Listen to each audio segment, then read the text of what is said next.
The other morning, I went into the kitchen. Gosh, it was early and cold, bitterly cold. And I was feeling somewhat disheveled, a little bit unhappy, a little bit too early. And then it was still dark, of course, but the sunlight was just beginning to ebb in. The light was just ebbing in. And what do I hear? The twitter of birds. Nature was awake already, and I found it somehow comforting, truly comforting. And I thought to myself, wow, nature is always there, isn't she? And I thought back to my childhood, and nature was there as well. The wind, the birds, the smell of the sea.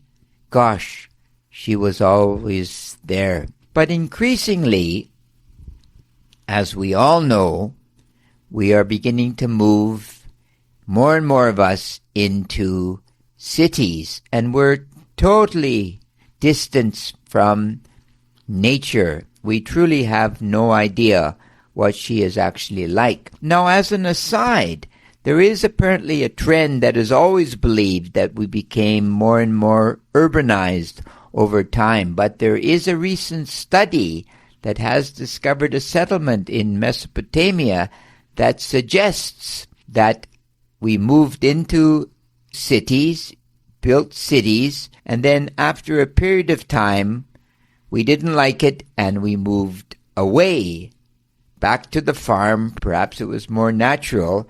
And then once again, we moved back in. And we are soon, as a species, on our way to live in cities. Most of us, around 70% overall.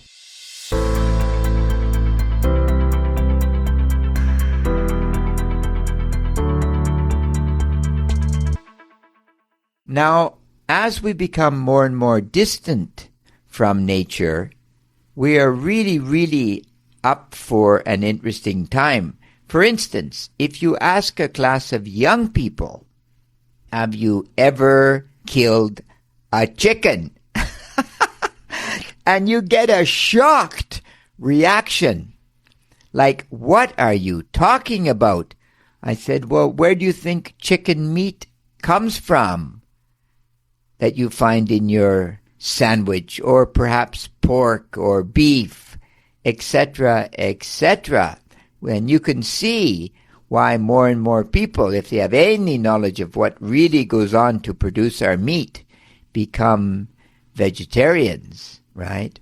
So as we become divorced from nature, we're into a dangerous time because, of course, Gaia, Mother Earth, dominates our lives and she controls how we actually think. Now, if we go back to just after World War II, what began to happen was a bit of arrogance because we began to assume as a species that we could take over nature. And there was a product supposedly introduced called DDT.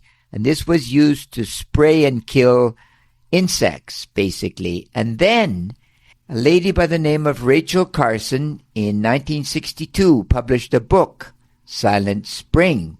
And this was about the effects of this poison, DDT, and what it was doing to nature. And she launched truly an environmental movement.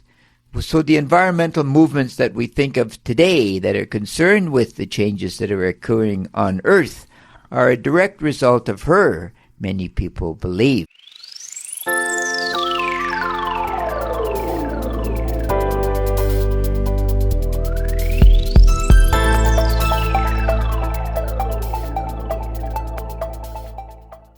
So then, I guess as a human being, how do I return to nature?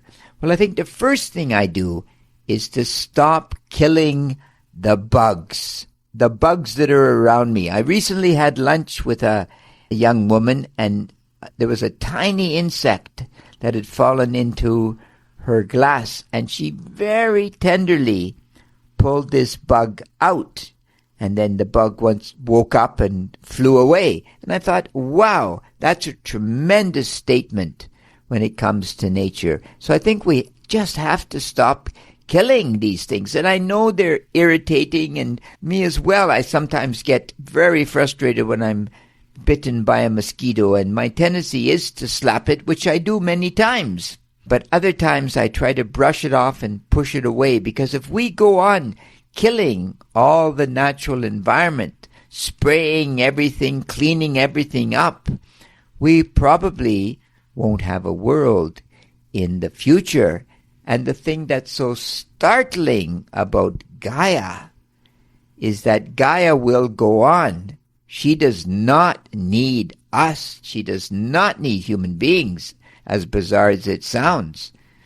Perhaps she would, in effect, be far happier without us, because the pollution would decline and the natural species would find a way to judge their population levels naturally, and the world would just go on. And you think to yourself, we get everything from the natural environment. Even our synthetic clothing is produced from the oil that we extract from inside the earth. But we have to be more careful, don't we, when it comes to protecting the environment. If you really want to bond yourself to the environment, I have a suggestion, and especially when you're feeling stressed. The next time you're feeling really a little bit upset about anything, really, find a piece of grass, perhaps in a park, and take your shoes and socks off, and then go for a walk barefoot and see what it does. And it's a very, very strange experience, because it will pull you into nature, whether you want to go or not, and you will feel linked with the natural world. An interesting experience, in my estimation.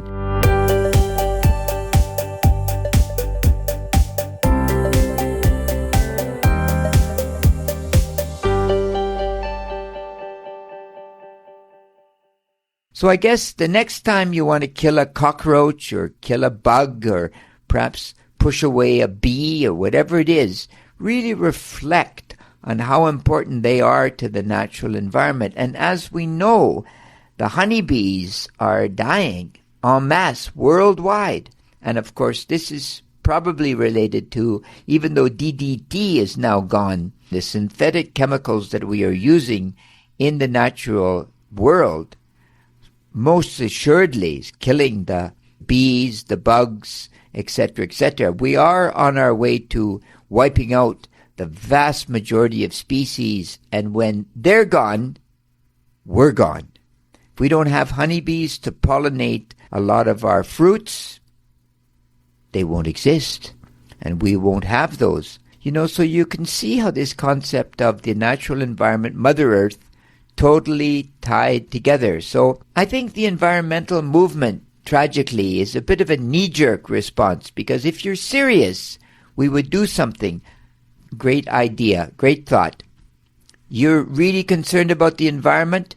Have a shower in cold water for a week. I highly recommend it. And those are the kinds of changes that we will have to do on our person if we want to really change the world, because it all starts with me, right? It's all from me, begins with me.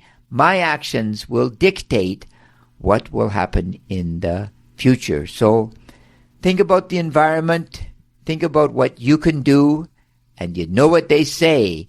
You know what they say. If we're going to change the world, critical thinking is necessary, because critical thinking is great, truly great. God bless. You take care. Bye-bye.